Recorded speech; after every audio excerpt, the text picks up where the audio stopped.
I come, Lord, I come, I come, Lord, I come to tell you I love you, to tell you I need you, to tell you there's no better place for me than in your arms, to tell you I'm sorry for running in circles, for placing my focus on the waves, not on your face. You're the only one who brings me peace. You're the only one who brings me peace. I'm so forgetful, but you always remind me. You're the only one who brings me peace. You're the only one who brings me peace. So I come, Lord, I come, I come, Lord, I come to tell you I love you, to tell you I need you, to tell you there's no better place for me than in your arms, to tell you I'm sorry for running in circles, for placing my focus on the waves, not on your face. You're the only one who brings me peace. You're the only one who brings me peace in the storm.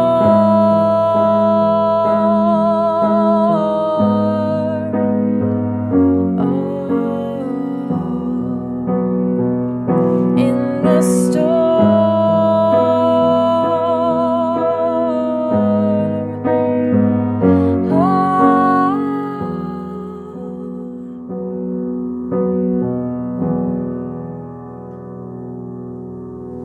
I'm so forgetful, but you always remind me. You're the only one who brings me peace.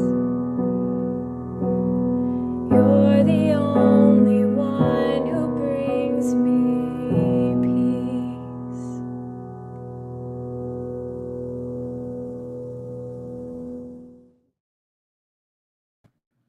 Hey, good morning, Firmly Rooted family. Pastor Tom, Firmly Rooted Ministries, at the coffee shop, not at my house, doing the devotions today. It's a Wednesday morning. I got my trash out. I got it out yesterday before the rain. So glad I wasn't dragging it out there this morning. Bob Ayot's in the house. We've got ladies making egg bakes and all sorts of things over there. So get ready for us being open Wednesday, Thursday, Friday, Saturday, Sunday. Come on in, have some coffee. Let's see who's on board.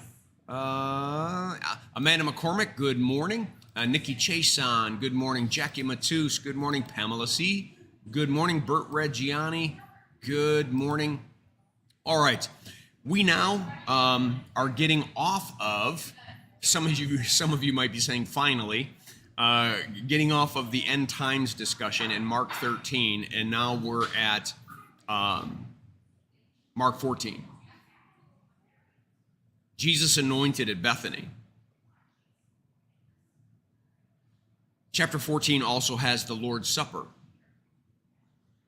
which means we're well into the last week of Jesus' life, because the Lord's Supper took place on Maundy Thursday, just hours before he was arrested and would ultimately be tried and crucified the next day. But my responsibility today is the first two verses. Now the Passover and the Feast of Unleavened Bread were only 2 days away. And the chief priests and the teachers of the law were looking for some sly way to arrest Jesus and kill him. Just want you to realize their intent. Whose intent? Is this the intent of criminals and bad people? And no. Self-righteous religious leaders who, after watching Jesus heal the sick, after watching Jesus raise the dead, after watching Jesus forgive sin, after watching Jesus do nothing but love, self-righteous religious people have decided that he needs to be arrested and he needs to be killed. What's the one requirement? Their requirement? But not during the feast, they said, or the people may riot. There's a psalm that talks about the fact that the nations rage in vain. That here we are on this planet, and there's individuals and people trying to control everything and control this and control that, manipulate this and manipulate that. And all of a sudden, God speaks and the earth melts. All of a sudden, God speaks and people die and governments change and things shift. And this is the futility.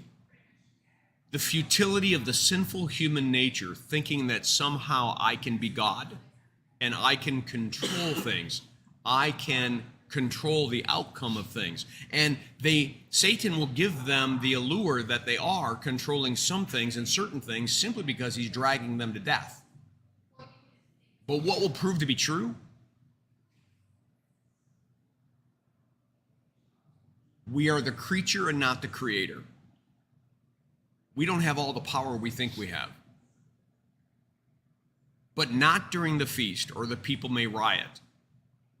So not only do they see Jesus as an enemy, they see the average person out there as the enemy, and that's why they're so mad.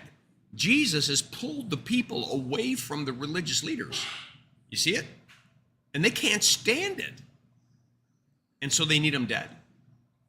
Why am I focusing on that so much? Because their plan was to arrest Jesus. Their plan was to kill Jesus. Their only caveat was they didn't want it happening during the feast, during the Passover week, when bazillions of people were going to be in Jerusalem to celebrate the Passover. Well, guess what? It's exactly the week that it's going to take place. And it's exactly the day, the Passover, that Jesus is going to be crucified. Why? Because he's the Lamb of God who takes away the sins of the world. Why? He is the one who's going to crush the devil's head. Why? Because he is in absolute control. The God of the universe is in absolute control, and Jesus is going to be in control of his death and resurrection no differently than he's been in control this whole time, these 3 years, while he's teaching. These religious leaders are plotting in vain. They're yipping and yapping in vain. They do not have the control they think they're going to have. Jesus, the last week of his life, goes into the temple, cleanses it out, kicks out everybody, and takes over. He shows up every day so they can't get back in there and sell and exchange money and sell lambs and doves and nope. And while he's there for Monday, Tuesday, Wednesday, he is preaching the good news. He's defending the truth. He's putting off the religious leaders that are challenging him. Children in the temple are praising God spontaneously. People are being healed. Everything that you would expect. So what I want you to know You might be looking out at our world today and saying, man, it is crazy. And I might agree with you. It's pretty crazy. And there are people howling at the moon, thinking they're in control, and they ain't so in control as they think they are. They're not. They're not. And woe to the man or woman who believes that somehow they can step into God's domain and claim some type of power and control. It will soon be taken away in a vengeance. It'll soon be taken away. I don't know what your Wednesday's like. I don't know how your week's going. Maybe your Wednesday and your week is like the weather outside. I'm begging you, don't look at the weather. Don't look at the rain. Don't look at the noise. Don't listen. Listen. Look up. Look up to the one who is seated on a throne, who is moving his kingdom, whose kingdom come and whose will is done on earth as it is in heaven. Know that you are sons and daughters of the King of Kings and the Lord of Lords. Know whose you are so that you might know who you are. All right, that's what I have for you. I hope that this devotion was a blessing to you. Have a great day. Make it a firmly rooted day, and may someone see Jesus in us today. Peace.